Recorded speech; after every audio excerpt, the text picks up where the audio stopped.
Hi all government job aspirants, welcome to my YouTube channel Jan Studies for Government Jobs। আজ আমাদের topic হচ্ছে part 27 general সায়েন্সের, এবং আজকে আমরা ডিসকাস করব লাস্ট 20 ইয়ার্সে যতগুলো জেনারেল সায়েন্সের প্রশ্ন এসেছিল বায়োলজি থেকে সেই সেই সব প্রশ্নগুলো আজকে আমরা ডিসকাস করব। এই কারণ রিসেন্টলি আমাদের যেসব এক্সাম আছে সেখানেও কিন্তু এইখান থেকে অনেকগুলো প্রশ্ন তোমরা দেখবে রিপিট আসবে। তাই এইটা নতুন করে তোমাদের একটা নতুন সিরিজ স্টার্ট করলাম যে কীভাবে মানে প্রিভিয়াস ইয়ারের কোশ্চেন যেগুলো এসছে সেগুলো আমরা একসাথে পার্ট পার্ট করে ডিসকাস করবো। আজকে বায়োলজি করছি, এর পরের দিন ফিজিক্স করব, তারপর দিন কেমিস্ট্রি করব, ঠিক আছে? তাহলে তোমাদেরও পড়তে একটু সুবিধা হবে। এবং এই প্রশ্নটা পুরোটাই ওয়ান লাইনের মতো বানিয়েছি যাতে তোমরা এক লাইনের মধ্যে পড়ে কমপ্লিট করে উঠতে পারো, এবং এটার পুরোটাই হ্যান্ড রিটেন মানে কম্পিউটার টাইপিং হিসাবে বানিয়েছি আমি। প্রথম দেখো, প্রোটিন অণুর গঠনগত একক হলো কি? প্রোটিন অণুর গঠনগত একক হলো অ্যামাইনো অ্যাসিড। নেক্সট দেখো, আমাদের শরীরে শক্তির উৎস হিসাবে কাজ করে কে? আমাদের শরীরে শক্তির উৎস হিসাবে কাজ করে কার্বোহাইড্রেট জাতীয় খাদ্য। থার্ড প্রশ্ন, সার্বজনীন রক্তদাতা বলা হয় কোন গ্রুপের রক্তকে? আমরা সবাই জানি যে সার্বজনীন রক্তদাতা বলা হয় ও গ্রুপের রক্তকে। তোমরা এটা কমেন্ট করে জানাবে যে সার্বজনীন গ্রহীতা রক্তগ্রহীতা বলা হয় কোন গ্রুপের রক্তকে। এই প্রশ্নগুলো কিন্তু বারবার এক্সামে এসে থাকে, ইজি হলেও বারবার এক্সামে এসে থাকে। নেক্সট দেখো, মানুষের করোটি স্নায়ু সংখ্যা কত? আমরা সবাই জানি মানুষের করোটি স্নায়ু সংখ্যা হচ্ছে 12 জোড়া, মানে হচ্ছে 24টি। ঠিক আছে, এইটা কনফিউজ হয়ে যাবে না, 12 জোড়া বা 24টি। নেক্সট দেখো, প্রাণীদেহে আয়োডিনের অভাবে কোন রোগটি হয়? এই প্রশ্নটা অনেকবার রিপিট হয়েছে, যতগুলো এক্সাম হয়েছে রিসেন্টলি বা লাস্ট 20 বছরের মধ্যে এই কোশ্চেনগুলো কিন্তু সবই বারবার রিপিট হয়েছে। প্রাণীদেহে আয়োডিনের অভাবে যে রোগটি হয় সেটা হচ্ছে গলগন্ধ। গলগন্ধ রোগটি আয়োডিনের অভাবে হয়ে থাকে। নেক্সট দেখো, প্রভুগ্রন্থি বলা হয় কোন গ্রন্থিকে? প্রভুগ্রন্থি বলা হয় পিটুইটারি গ্রন্থিকে বলা হয় প্রভুগ্রন্থি। মোস্ট ইম্পর্টেন্ট প্রশ্ন এটাও। তোমরা সবাই দেখতে পাচ্ছ যে এই প্রশ্নগুলো হয়তো অনেকজনেরই মুখস্থ আছে, কিন্তু এই প্রশ্নগুলোই বারবার এক্সামে রিপিট হচ্ছে, তাই এগুলো আমরা না পড়ে কিন্তু ছাড়তে পারবো না, তাই আমি তোমাদের পড়াবো। নেক্সট দেখো, মধুমেহ বা ডায়াবেটিস এই রোগটির কারণ কি? তাহলে আমরা দেখতে পাচ্ছি যে মধুমেহ বা ডায়াবেটিস রোগটি হয় কিসের অভাবে? মধুমেহ বা ডায়াবেটিস এই রোগটি হয় ইনসুলিনের অভাবে। ইনসুলিনের বেড়ে যাওয়ার জন্য নয়, ইনসুলিন অভাব মনে হচ্ছে ইনসুলিনের পরিমাণ কমে যাওয়ার জন্য ডায়াবেটিস বা মধুমেহ রোগটি দেখা যায়। নেক্সট দেখো, মানুষের দেহে ক্রোমোজোম সংখ্যা কত? মোস্ট ইম্পর্টেন্ট প্রশ্ন। মানুষের দেহে ক্রোমোজোম সংখ্যা হচ্ছে টোটাল 23 জোড়া, মানে হচ্ছে 46টি। কিন্তু এই 23 জোড়ার মধ্যে অনেক সময় এক্সামে আসে, এখানে তাহলে দেখে নাও যে এই 23 জোড়া ক্রোমোজোমের মধ্যে 22 জোড়া ক্রোমোজোম হচ্ছে অটোজোম নামে পরিচিত, এবং এক জোড়া বাকি যেটা পড়ে আছে সেটা সেক্স ক্রোমোজোম নামে পরিচিত। এবার দেখো, এক্সামে অনেক সময় আসে যে মানুষের শরীরে অটোজোম সংখ্যা কত, তখন অ্যান্সার হবে 22 জোড়া বা 44টি। আবার অনেক সময় এক্সামে আসে মানুষের শরীরে সেক্স ক্রোমোজোম সংখ্যা কতগুলি, তখন সেটা অ্যান্সার হবে 1 জোড়া বা 2টি। ঠিক আছে, বুঝতে পারলে এই পুরোটা এই 3টে কোশ্চেন এইখান থেকে আসতে পারে, এই ক্রোমোজোম রিলেটেড প্রশ্ন থেকে। ঠিক আছে, নেক্সট দেখো, প্লেগরা রোগটি দেখা যায় কিসের অভাবে? আমরা সবাই জানি যে প্লেগরা রোগটি দেখা যায় নিয়াসিনের অভাবে। নেক্সট দেখো, নেক্সট প্রশ্ন, ম্যালেরিয়া পরজীবী বাহক হলো এক প্রকারের কি? না, ম্যালেরিয়া পরজীবী বাহক হলো এক প্রকারের প্রোটোজোয়া। ঠিক আছে, এটাও কিন্তু রিসেন্টলি এক্সামে এসেছে। তারপরে দেখো, ম্যালেরিয়া পরজীবী বাহক পতঙ্গের নাম কি? মানে কোন পতঙ্গ এই ম্যালেরিয়া থেকে ছড়িয়ে বেড়ায় বিভিন্ন জায়গায়? সেটার অ্যান্সার হচ্ছে স্ত্রী অ্যানিফিলিস মশা। সেই স্ত্রী অ্যানিফিলিস মশা এই ম্যালেরিয়া পরজীবী বাহক হিসাবে পরিচিত।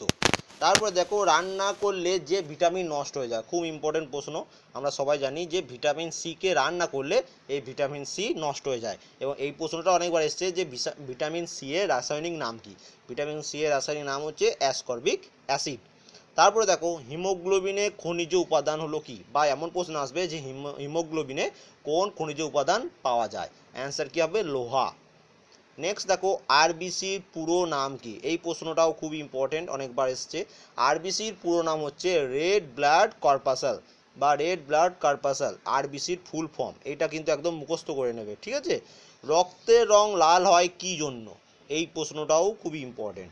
রক্তের রং লাল হয় রক্তে হিমোগ্লোবিন থাকার জন্য। রক্তে হিমোগ্লোবিন থাকার জন্য রক্তের রং লাল হয়।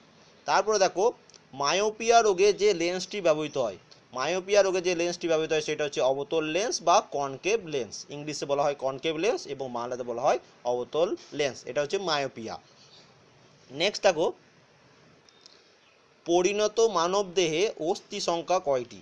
পরিণত মানবদেহ বলতে মনে হচ্ছে একজন প্রাপ্তবয়স্ক মানুষের, 18+ বছর মানুষের একটা পরিণত মানবদেহে অস্থি সংখ্যা মানে হাড় সংখ্যা কত?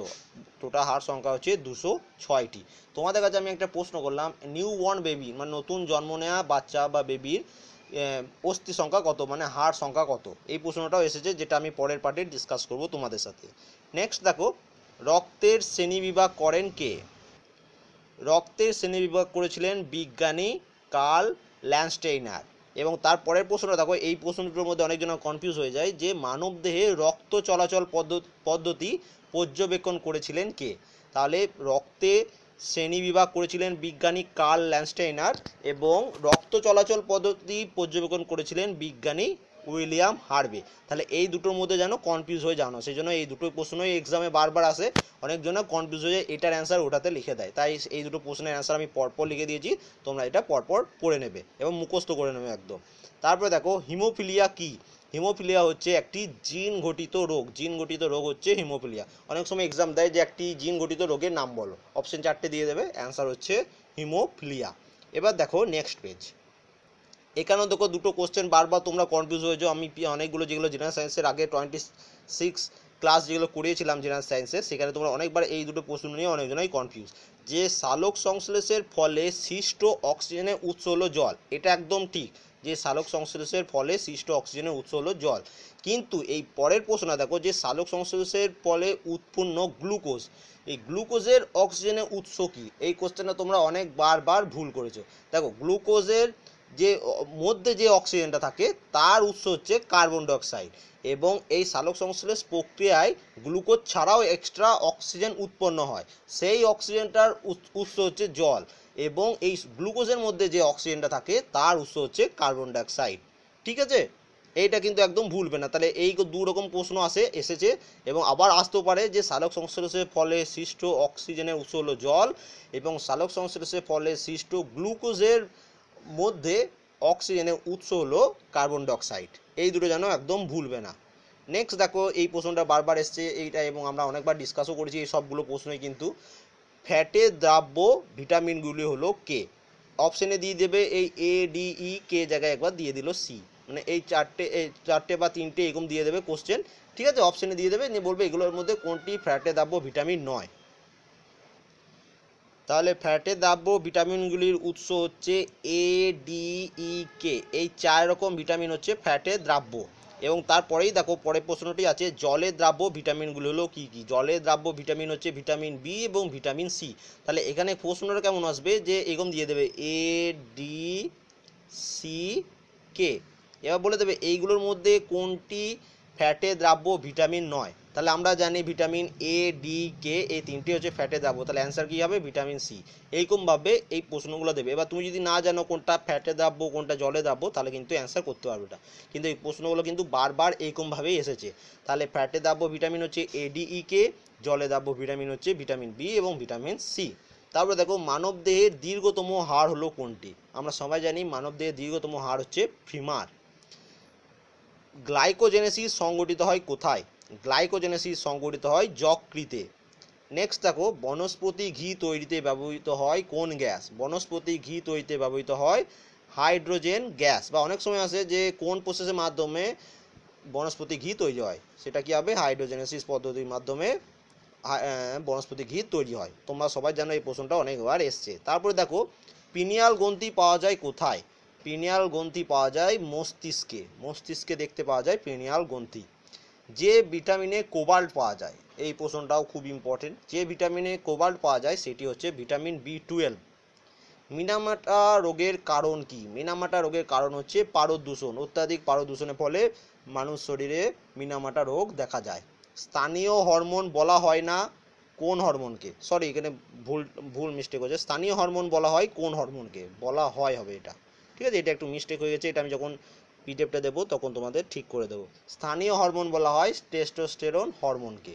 ঠিক আছে, এই প্রশ্নটাও এসছে অনেকবার, যে স্থানীয় হরমোন বলা হয় কোন হরমোনকে? নিয়ে 4টে অপশন দিয়ে দেবে। অ্যান্সার হচ্ছে টেস্টোস্টেরন হরমোন। এই টেস্টোস্টেরন হরমোনকে বলা হয় স্থানীয় হরমোন। নেক্সট দেখো, সালোক সংশ্লেষ কোথায় ঘটে? আমরা সবাই জানি পাতায় সালোক সংশ্লেষ ঘটে, কিন্তু পাতার কোথায়? এই অ্যান্সার হচ্ছে পাতার মেসোপিল কলায় সালোক সংশ্লেষ সংগঠিত হয়। তারপরে দেখো, কোষের শক্তিগড় বলা হয় কাকে? বা power house of the cell বলা হয় কাকে? কোষের শক্তিগড় বলা হয় মাইটোকন্ড্রিয়াকে। খুব ইম্পর্টেন্ট প্রশ্ন এটাও। তাহলে আমরা দেখতে পাচ্ছি কোষের শক্তিগড় বলা হচ্ছে মাইটোকন্ড্রিয়াকে। কোন ভিটামিনের অভাবে স্কারবি রোগ দেখা যায়? তাহলে এটারও অ্যান্সার আমরা সবাই জানি, ভিটামিন সি এর অভাবে স্কারবি রোগ দেখা যায়। ভিটামিন এর অভাবে কোন রোগ দেখা যায়?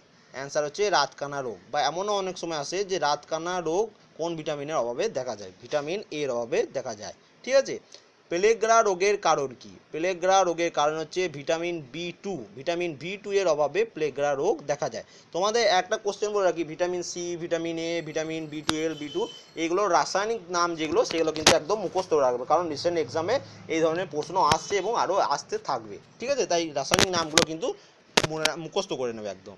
তারপরে দেখো, রক্তবাহের ভিতরে রক্ত জমাট বাঁধতে সাহায্য করে কে? রক্তবাহের ভিতরে রক্ত জমাট বাঁধতে সাহায্য করে থ্রম্বোসিস। নেক্সট দেখো, যে মাধ্যমে উদ্ভিদ জল সংবাহিত করে সেই মাধ্যমটার নাম কি? না, উদ্ভিদ জল সংবাহিত করে জাইলেম কলার মাধ্যমে। এবং এই প্রশ্নটা যদি আসে যে কোন মাধ্যমে উদ্ভিদ খাদ্য সরবরাহ করে, তা সেটার অ্যান্সার হবে যে ফ্লোয়েম কলার মাধ্যমে উদ্ভিদ খাদ্য সংবাহিত করে, এবং উদ্ভিদ জল সংবাহিত করে জাইলেম কলার মাধ্যমে, এবং খাদ্য সরবরাহিত করে ফ্লোয়েম কলার মাধ্যমে। তাহলে এই দুটোর মধ্যে কিন্তু কনফিউজ হয়ে যাবে না। মানবদেহের ক্ষুদ্রতম পেশি হলো কোনটি? মানবদেহের ক্ষুদ্রতম পেশি হচ্ছে সিলিয়ারি। তোমরা এটা কমেন্ট করে জানাবে যে এই ক্ষুদ্রতম পেশি সিলিয়ারি মানুষের কোথায় আছে। ঠিক আছে, এটা তোমরা কমেন্ট করবে। মানুষের সুষুম্না স্নায়ু হলো কতগুলি? মানুষের সুষুম্না স্নায়ু হচ্ছে 31 জোড়া। আশা করি সবাই এটার অ্যান্সার জানো। নেক্সট দেখো কি বলেছে, দেহের ভারসাম্য নিয়ন্ত্রণ করে কে? আমাদের শরীরের দেহের ভারসাম্য নিয়ন্ত্রণ করে লঘু মস্তিষ্ক। মস্তিষ্কের সর্ববৃহৎ অংশটি হলো কোনটি? মানবদেহে বা যে কোনো মস্তিষ্কের সর্ববৃহৎ অংশ হচ্ছে গুরু মস্তিষ্ক বা সেরিব্রাম। কোথাও গুরু মস্তিষ্ক অপশানে থাকবে, কোথাও সেরিব্রাম অপশানে থাকবে। ঠিক আছে। আমাদের চোখে বস্তুর প্রতিবিম্ব সৃষ্টি হয় কোথায়? আমাদের চোখে বস্তুর প্রতিবিম্ব সৃষ্টি হয় চোখের রেটিনায়। এই প্রশ্নটা কিন্তু মোস্ট ইম্পর্টেন্ট। মানবদেহে মোট পেশি সংখ্যা কত? আমরা সবাই জানি মানবদেহে মোট পেশি সংখ্যা হচ্ছে 639টি। অনেক সময় অপশন দেখবে 641, 642, মানে কাছাকাছি দেওয়া থাকবে, কিন্তু অ্যান্সার মানে 639, যেটা বিভিন্ন বইয়ে দেওয়া আছে। এবার দেখো নেক্সট পেজ। মানবদেহে বৃহত্তম পেশি কোনটি? মানবদেহে বৃহত্তম পেশি হচ্ছে গ্লটিয়াস ম্যাক্সিমাস। এই গ্লটিয়াস ম্যাক্সিমাস হচ্ছে মানবদেহের বৃহত্তম পেশি বলেছে। তারপরে দেখো, মানবদেহের সর্ববৃহৎ অন্তঃক্ষরা গ্রন্থি কোনটি? মানবদেহের সর্ববৃহৎ অন্তঃক্ষরা গ্রন্থি হচ্ছে থাইরয়েড গ্রন্থি। নেক্সট দেখো, তিমির শাহ সঙ্গের নাম কি? খুব ইম্পর্টেন্ট প্রশ্ন, অনেকজন এই প্রশ্নটা ভুলভাল করে দেয় অ্যান্সার। তিমির শাহ সঙ্গের নাম হচ্ছে ফুসফুস, একদম ভুলবে না। নেক্সট দেখো, ম্যালিগন্যান্ট ম্যালেরিয়া রোগের কারণ কি? ম্যালিগন্যান্ট ম্যালেরিয়া রোগের কারণ হচ্ছে প্লাজমোডিয়াম ফলসিপেরাম। প্লাজমোডিয়াম ফলসিপেরামের জন্য ম্যালিগন্যান্ট ম্যালেরিয়া রোগ হয়ে থাকে। তারপর দেখো, মানুষের রক্তে পিএইচ এর মান কত? খুব ইম্পর্টেন্ট এবং একটি প্রশ্ন। মানুষের শরীরে পিএইচ এর মান হচ্ছে 7.4, 7.4। এবং আজকে লাস্ট প্রশ্ন, ডাটুরিন পাওয়া যায় কোথা থেকে? ডাটুরিন পাওয়া যায় ধুতরা গাছের পাতা থেকে। এই পাতাটা ভুলবে না, ধুতরা গাছের পাতা থেকে পাওয়া যায় ডাটুরিন। তাহলে আজকে আমরা টোটাল যে 50টা জেনারেল সায়েন্সের প্রশ্ন ডিসকাস করলাম, এই প্রশ্নগুলি সবই কিন্তু লাস্ট 20 ইয়ার্সের এক্সামের মধ্যে কোনো না কোনো এক্সামে এবং অনেকবার এই প্রশ্নগুলো কিন্তু রিপিট হয়েছে, একবার দুবার না, অনেকবার এই প্রশ্নগুলো রিপিট হয়েছে। তাই এই 50টা প্রশ্ন একদম আজকের মধ্যেই একদম মুখস্থ করে নেবে। যদি ভিডিওটি ভালো লেগে থাকে অবশ্যই লাইক করবে, কমেন্ট করবে, শেয়ার করবে, এবং যদি মনে হয় কোনো প্রশ্নের অ্যান্সার আমি ভুল বলেছি সেটা অবশ্যই কমেন্ট করবে। এবং তার সাথে বলে রাখি, যে প্রশ্নগুলোর অ্যান্সার তোমাদের বলতে বলছি সেগুলো প্লিজ অবশ্যই যারা এই আমাদের চ্যানেল থেকে পড়াশোনা করছে অবশ্যই সেগুলো কমেন্ট করার চেষ্টা করবে। এবং যারা আমার চ্যানেলে নতুন তাদের যদি ভিডিওটি ভালো লেগে থাকে অবশ্যই সাবস্ক্রাইব করে নেবে, যাতে পরবর্তী ভিডিওগুলো তোমরা দেখতে পাও। And thank you for watching.